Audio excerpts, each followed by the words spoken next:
যে বক্তা চেয়েছে বক্তব্য বাড়ানো যাবে না, তো শুধু একটা আপনি বলবো যে আপনারা বুঝতে পারবেন যে রাসূলের প্রতি সাহাবা গ্রামে কতটা ভালোবাসা ছিল, তারা বুঝতে পারবেন।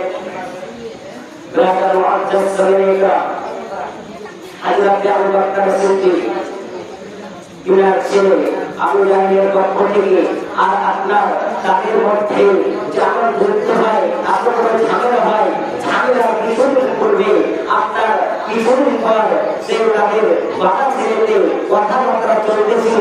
আর কথাবার্তার সময় চলার সময় আপনার তার ছেলে বলছেন, ও আমার আব্বা জান, ও আমার আব্বা শোনাও শোনাও, সে যুদ্ধর দিন আমার তাওরান হচ্ছে, আপনার বানাটা চলে গিয়েছিল, কিন্তু আপনি আমার বাবা হিসাবে আপনাকে ছেড়ে দিয়েছি। মুআজ্জাজ সাবিনে ইকরাম আল্লাহু আকবার আল্লাহু আকবার।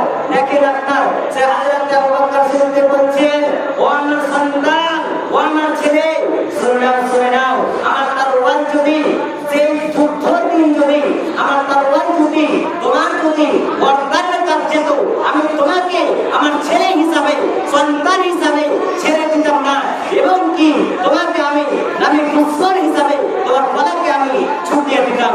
রাতার মুআজ্জাজ সামিনে ইকরাম আল্লাহ রাব্বুল আলামিন পবিত্র কোরআনুল কারীমে বলেছেন, ইয়া আইয়ুহাল্লাযীনা আমানু আতিউল্লাহ ওয়া আতিউর রাসূল, হে ঈমানদারগণ আল্লাহর কথাকে মানো এবং রাসূলের কথাকে মানো। আবার পবিত্র কোরআনুল কারীমে বলেছেন, মাইয়ুতিউর রাসূল ফাকাদ আতাআল্লাহ, যে ব্যক্তি রাসূলের কথাকে মানলো নিঃসন্দেহে আল্লাহর কথাকে মানলো।